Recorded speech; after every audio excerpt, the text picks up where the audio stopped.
Hello, everyone, and welcome to this Zoom webinar on new acquisitions in Vanderbilt's distinctive collections. This program is being recorded and will be shared after the event. I'm Celia Walker, Associate University Librarian, and I am pleased to get us started. Vanderbilt's libraries acquire new collections through donation, purchase, or a combination of the two.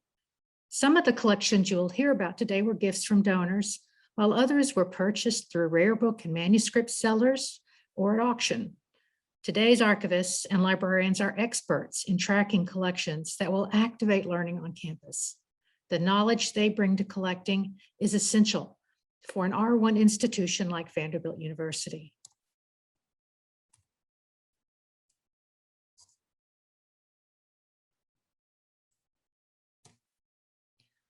We have 5 speakers who will tell you about some of the new materials coming into the libraries, including how they were acquired and why they're important to scholarship.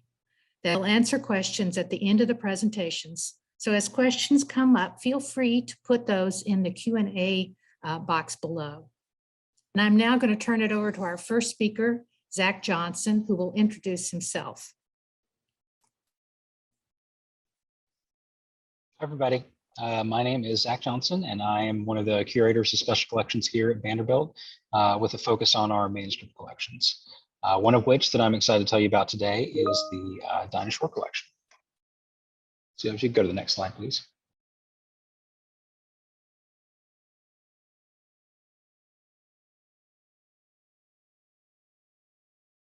So could you go to the next slide? Thank you. So in case you all don't know, Dinah Shore was a singer, actress, television personality, just really a general celebrity through much of the mid part and later into the 20th century. She passed away in 1994, but we actually just acquired this collection because we were able to get it from the estate of Ella Moore. I hope I'm saying that name correctly, who was a longtime friend, personal assistant and nurse to Dinah Shore. The connection also works for us as well because in case you all didn't know, Shore actually grew up in Tennessee and attended Vanderbilt, graduating in 1939. We are really lucky to get this collection because really I just think it's such a unique bit of material that is unlike many of the other collections we've had. There really are a significant number of photographs, which is unlike a lot of our collections. And really the material is just a wealth of potential, I think. So we're really lucky to have it. It is processed at a really general level, just at kind of the box level. And we have about 55 boxes of material actually for people to come use. I think one of the things that's important to note is that this is a collection. This is Dinah Shore's collection, not her papers. The distinction feels minor, but in archives, it's kind of large. Some of these papers are those that they themselves have created and collected and kind of done themselves, whereas a collection is more just an intentional collection of materials. So because this came from her personal assistant, it doesn't necessarily include, all the letters that Dinah Shore wrote or all of her personal materials. It really is more of a collection of everything about Dinah Shore and about her life, but still makes it a really valuable collection. Some of the particular strengths in the collection besides the photographs include lots of information on her shows, material on her various fan clubs, of which there were numerous ones, and then a great deal of newspaper clippings as well. If you go to the next slide. So these are some of her early photographs that I found in the collection, and there's a lot of potential, like I said, with the collection. I mean, there are 10 to 12 boxes of photographs full of things like this, but they're not very well described. And so we don't have a lot of, there's just a lot of research waiting to be done in them, but not a lot of things we can share immediately. Some of these are photos from her early career when she was first making it as a singer in the 40s and 50s. She later gained notoriety for her television programs, but first for her singing abilities, which are where some of these photos are from. Go to the next slide. Like I said, we also have lots of material from her various shows, of which they all were named something about Dinah Shore. I think she had the Dinah Shore Show, the Dinah Shore Chevy Show, Dinah's Place, which is where I think this is from, and then Dinah. So all something with their name. And I like I said, I think this is from Dinah's Place, which is from the early 70s, but could also be from Dinah. I'm not totally sure.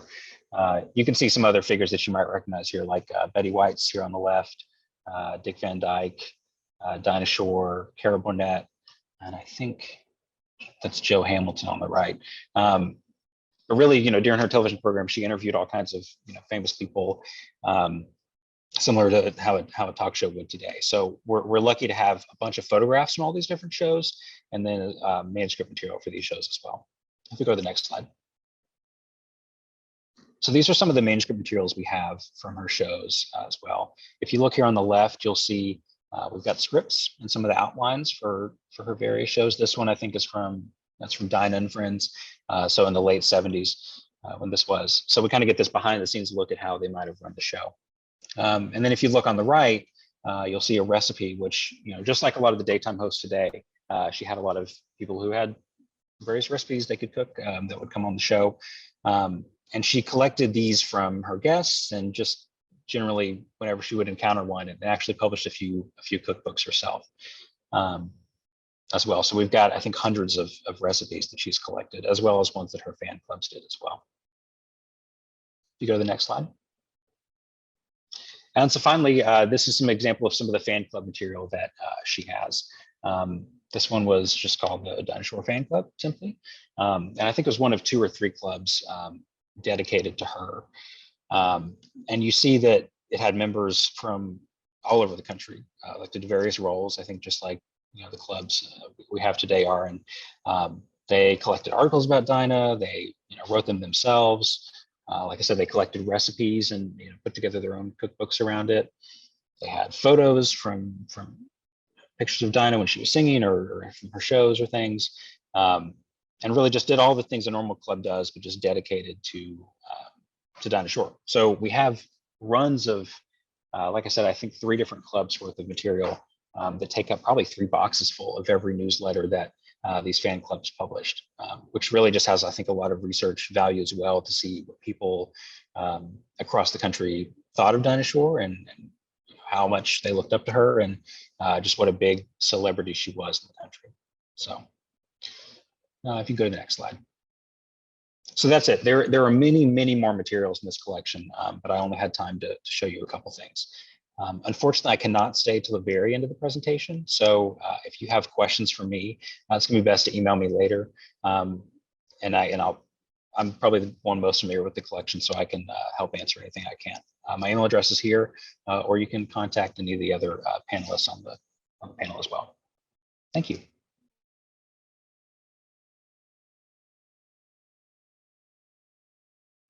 Oh, I should also say, I'm sorry. I'm also going to be introducing Holling Smith-Borne is next, so I'm going to pass it off to him.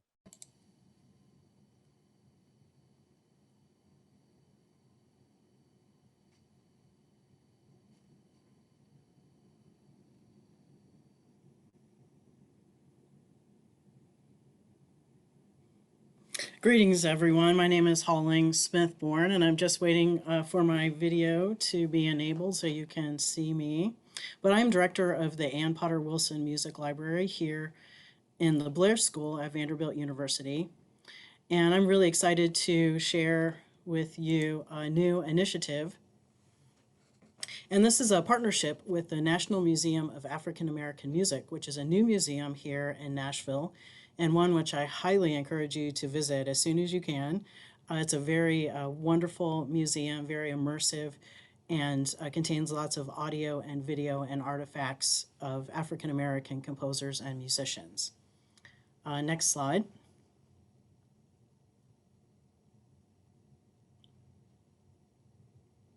And next slide. So this initiative is based in the Provost's office here at Vanderbilt, and it's a proposal-based initiative. So it involves a collaboration between the curators at the National Museum of African American Music, a Vanderbilt faculty member, and a librarian. And we are hoping to spend $225,000 each year for the next 4 years to build collections.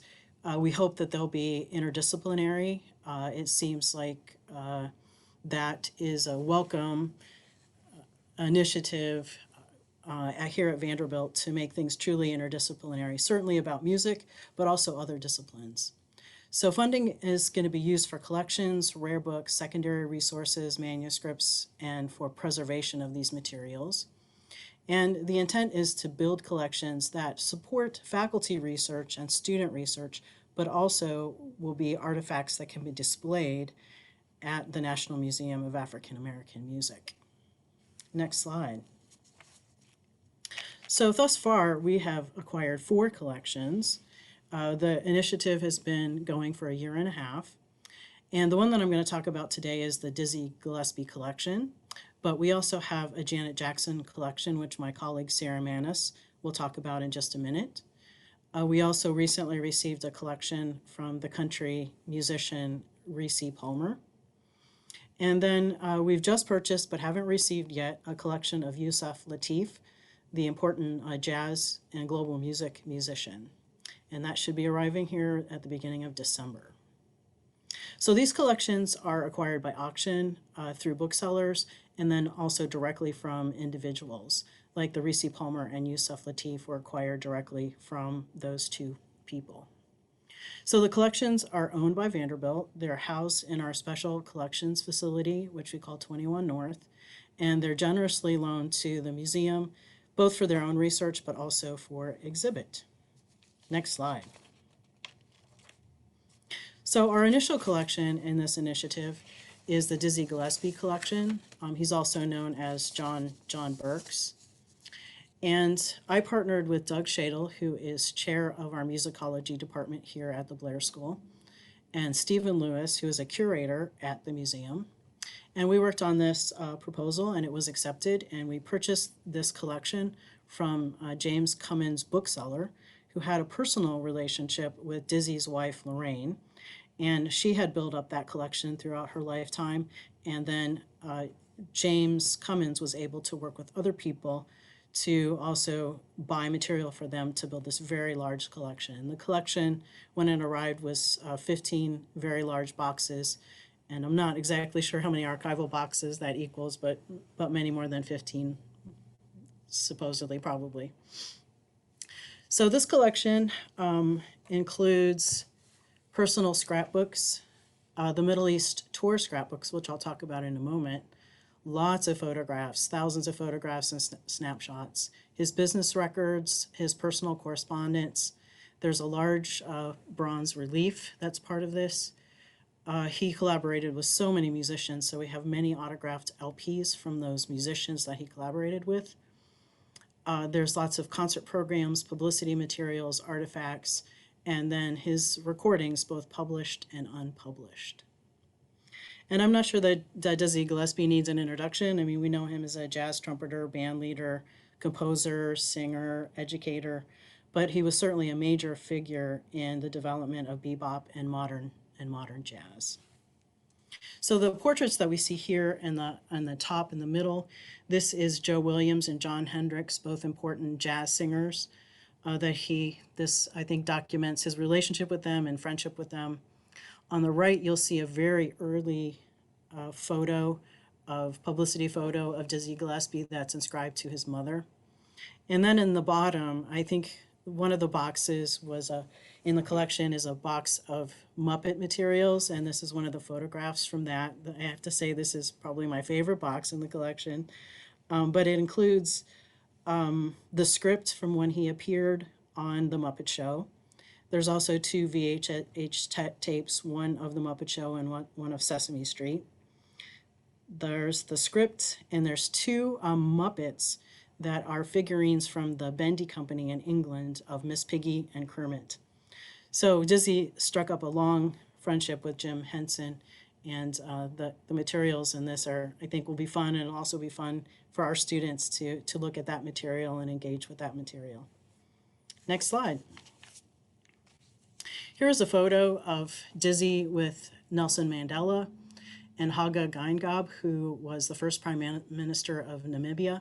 So there's lots of photos that document his travels, and this photo was taken later in his life, shortly only I think a few months after Nelson Mandela was released from prison. Next slide. And here is the bronze relief that I mentioned earlier. This was created by Dexter Jones on 1950. And next slide. And I mentioned earlier the U.S. State Department tour scrapbooks. For me, this is really the most important part of this collection because very little has been documented or written about these this important tour. Dizzy Gillespie was the first American jazz musician to be asked to go on a U.S. State Department tour. There were several other jazz musicians that went later on, Louis Armstrong, of course, and Duke Ellington. But the idea was that the United States wanted to improve their image of racial inequality and racial tension that was happening in the United States. So they wanted to send a uniquely American art form, jazz. They wanted to send jazz musicians to sort of address that. I'm not sure how well of a job that was, that accomplished. But it was important, I think, in the life of Dizzy Gillespie, of course. He was able to take an 18-piece band to Iran, Pakistan, Lebanon, Turkey, Yugoslavia, and Greece. So these scrapbooks contain his record of the tour. Lorraine, his wife, also added to these scrapbooks. And there's 300 photographs, as well as ephemera, programs, invitations, receptions, itineraries. And this tour took place in 1956. And here are just a couple images from the scrapbooks. One is a concert program from Beirut. He did concerts on April 16th and 17th in 1956. And then on the right is an itinerary from Istanbul from April 26th to May 6th in 1956. So there's still a lot of scholarship that needs to be done on this tour. We already have one researcher who has contacted us she was writing a chapter on these U.S. State Department tours and Dizzy's tour and his experiences going on that tour and working with the U.S. State Department. Great, next slide. And I just wanted to thank everybody who's working on this particular initiative. It takes a lot of people to build this collections and spend $1 million over 5 years on building archival collections on African-American composers and musicians. So these are the folks in the Heard Library System that are helping me with this initiative. And now I'll turn it over to my colleague, Sara Manus, who is going to talk a little bit about the Janet Jackson costumes. Right. Thank you very much, Holling. Could I have the next slide, please, Celia? Great. So this is, I think, a collection that really kind of speaks to something that has a lot of really visceral appeal for people. This is a stage-worn coat from Janet Jackson's Rhythm Nation tour in 1990. Janet Jackson is widely known as the Queen of Pop. She doesn't need a lot of introduction. She was able to attain crossover stardom in the mid-1980s from R&B into the popular charts. And of course, she's had a very long and varied career. We were able to acquire this from Julian's Auctions in May as part of our partnership with Vanderbilt and the National Museum of African American Music. This was a little bit of a different process for us because the proposal sort of ballparked an amount of money to spend. And then we actually went through the bidding process, which I think was a little bit exciting, but also a little bit scary. But we were fortunate enough to get this particular item. The thing that's most significant about this is that this jacket is from really her tour that established her as a global superstar, and that was the Rhythm Nation tour, which happened in 1990. She had released albums prior to Rhythm Nation, and it was her third album, Control, in 1986 that really established her as a crossover. She had top five singles from that album, which was almost unheard of at that time. And then in 1989, she followed up with the Rhythm Nation album, which went on to become the highest selling album of 1990. This particular jacket was designed by Richard Tyler. It's a black coat, as you can see, with velvet lapels, and it has 4 snap-on fabric buttons on the front. She wore this when she was performing 2 of her hit singles, Control and Nasty. There's a second version of this quote that we also were able to acquire that looks very similar. It just doesn't have the velvet lapels. I think that we think they were both made as options, and she opted to wear the one that had a little bit more style with the velvet on stage. There are photographs that you can see where she's wearing this jacket. So that's something that I think is going to be a big pull for people to just really see that this item. We anticipate that it's going to be displayed by the National Museum of African American Music. We don't have a specific date yet, but we know that that's coming. I would also heartily second Holling's recommendation to visit NMAM if you have the opportunity. I think that you'll have a really good idea of how some of the collections that we've been purchasing for this initiative have the potential to really be excellent draws for visitors because they just, I think, have a lot of appeal and hopefully will help the museum to continue to tell its story. I'm excited about it. I hope that other people are too. So I will now turn it over to my colleague, Teresa Gray. Thank you, Sara. Special collection. My name is Teresa Gray. I'm curator for special collections. I used to do still help with reference and for the department. I also teach primary source research classes for special collections, and then I've moved recently into acquisitions. So special collections acquires collections through donations, auction houses, and antiquarian booksellers and dealers. The collections I'll be talking about today were purchased over the last year to fill in gaps in our manuscript collections for the Korean and Vietnam War eras. Next slide, please. Thank you.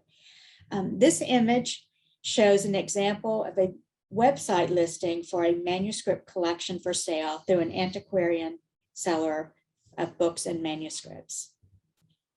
These listings typically show a few images of items in the collection, contain a lengthy description of the contents, and a brief background history of significant people or events represented in the papers. Interested buyers may contact the dealer with questions about the collection. They may request additional photographs so they can see more of the collection, more samples from the collection. They can also request that the item be placed on hold while arrangements for payment are being made. Once a bookseller or dealer knows the collecting interests of a library, they may add the library to their mailing list for print sale catalogs or emails advertising collections for sale prior to making these collections available on their websites. Next slide. So special collections frequently teaches primary source research for multiple history courses throughout the year. While our primary source coverage of World War I and II is sufficient for these classes, we have had very little content on the Korean and Vietnam Wars. Last summer, we were successful in purchasing several manuscript collections to help us fill this gap in our collections. Today, I would like to tell you about a few of those: the Carl Booth papers, the Joann Mosby papers, and the Alton L. Lattig papers. Next slide. The Carl Booth papers contain 97 letters between U.S. Army Sergeant Carl Booth, who was serving in Vietnam, to his wife Betty in Orlando, Florida. Written between 1967 and 1968, these letters provide a first-hand account of a soldier's experience during the war, including surviving attacks on nearby compounds, U.S. military operations in the area, and training for jungle combat. Each of the mailing envelopes have numbers on the front. In this sample letter from the collection, Sergeant Booth mentions that he numbers the envelopes so his wife will know if one goes missing. He states that a bag of outgoing mail had gone missing, presumably stolen by the Viet Cong, but that some pieces had been recovered and they were attempting to deliver them. His own correspondence from this theft, letter number 12, is in the collection, so it must have been recovered and delivered to the States successfully. Next slide. The Joann Mosby collection contains 27 letters from 2 U.S. Army servicemen writing from Vietnam between 1966 and 1968. Private First Class Larry Powell initially writes from his post in Germany before he was transferred to Vietnam. He also mentions training in jungle combat, as well as several combat operations nearby, and details some of the patrols he went out on during his service there. The letters from Private First Class Andrew Johnson mention his participation in Operation Junction City, one of the largest US operations of the war. He also mentions the difficulty of adjusting to the climate in Vietnam, where the heat frequently topped 130 degrees. Next slide. The Alton L. Lattig papers contain 403 letters from U.S. Navy serviceman Lattig to his fiancée, Marion Lynn, in Wharton, New Jersey. The collection also contains some of her correspondence to him that were preserved and included with the collection. Lattig served aboard the aircraft carrier USS Tarawa. Although seeing no combat during either the Korean or Vietnam Wars as part of his service, this collection provides a detailed glimpse of life in the Navy between the end of the Korean War and the buildup to the conflict in Vietnam. The letters cover ports of call, some of the daily work they performed while they were at sea, and life aboard ship.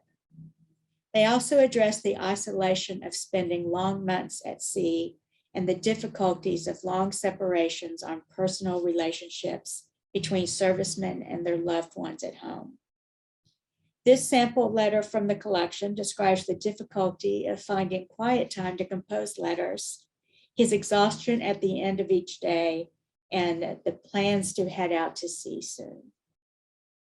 In addition to correspondence, the collection also includes scrapbook photographs of fellow servicemen and photographs taken at Lattig's wedding to Miss Lynn during one of his trips home. As with many collections, when people are saving photographs, they frequently save photographs of other people, not themselves. But in this photograph, Mr. Lattig is actually the third from the left in the photo. So we do have a few images of him to represent him in his collection. So thank you. I think Chris Ryland is our next presenter. Thank you, Teresa. My name is Chris Ryland. I am curator of the History of Medicine collections here at Vanderbilt.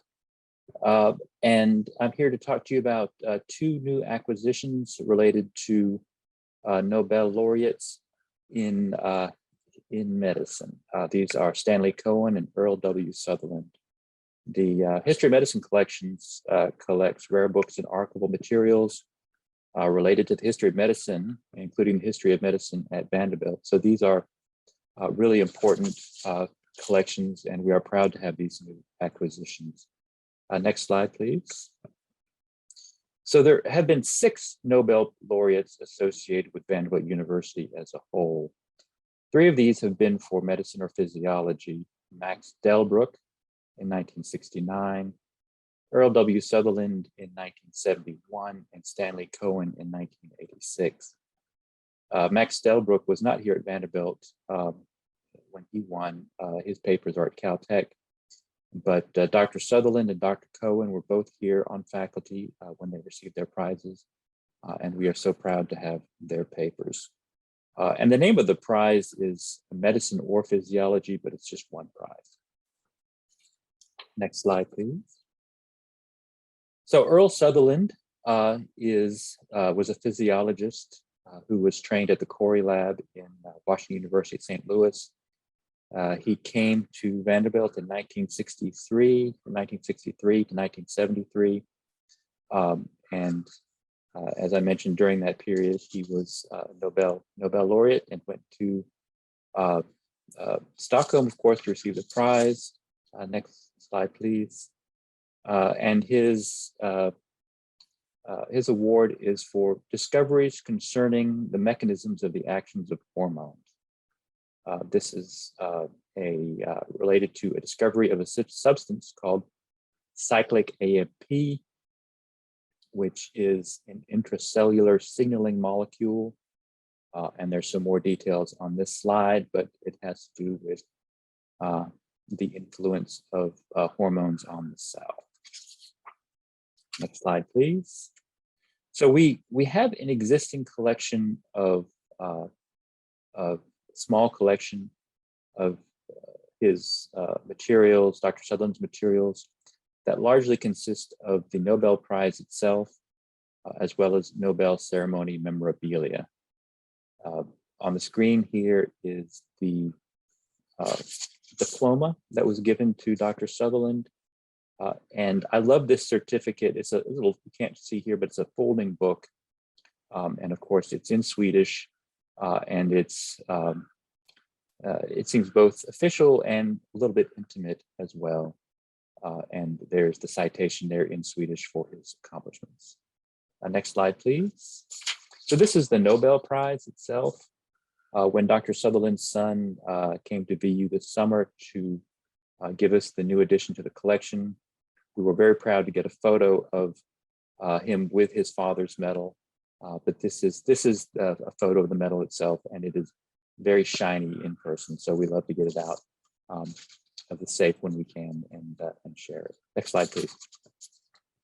So the new donation is from the family, as I mentioned. There were 6 boxes full of correspondence, photo albums, scrapbooks, certificates, and 10 new medals, or new to us anyway. 2 notable ones are in the back. The National Medal of Science is the bronze one toward the left with, it's hard to see here, but with the man kneeling. And then in the front is the Lasker Award, which is a very prestigious prize and often considered the precursor to the Nobel Prize.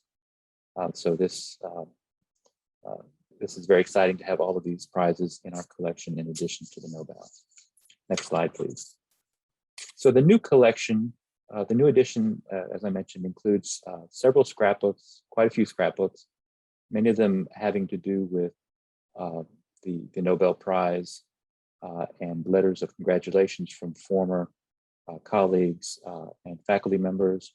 And I love this one here because it just, again, shows sort of the intimacy of the occasion and letters from dear friends, including one from Dr. Helen Tossig, who was part of the team that helped develop the therapy for blue baby syndrome at Johns Hopkins. So I just love this and shows his relationships with other faculty members, researchers, and scientists.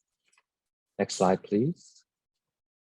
This is photos of Dr. Sutherland in his lab, surrounded by faculty members and students. And love to have this again showing him in official and intimate settings. And next slide, please. So this is, so the other collection is from Dr. Stanley Cohen, who just passed away last year at the age of 97. And Dr. Cohen was here at Vanderbilt from 1959 to 1999. So I was here at Vanderbilt for quite a long time. And his, next slide, his award was for discoveries of growth factors. He was a co-recipient with Rita Levi-Montalcini, a former colleague, for the discovery of growth factor, which promotes growth of skin cells and corneal cells and provides insights into deformities, dementia, wound healing, and tumors. Next slide. So this is the existing collection that we had. If you want to know what an archival collection looks like, these are the boxes full of his research papers, his manuscripts, correspondence, and grant records. Next slide. So these are some lab notebooks from Dr. Cohen's work here at Vanderbilt. If you're interested in how Nobel laureates conduct their research, this collection's for you, and you can see how that's actually done. Next slide. So the new acquisition is from a former colleague. It contains certificates, plaques, awards, calendars,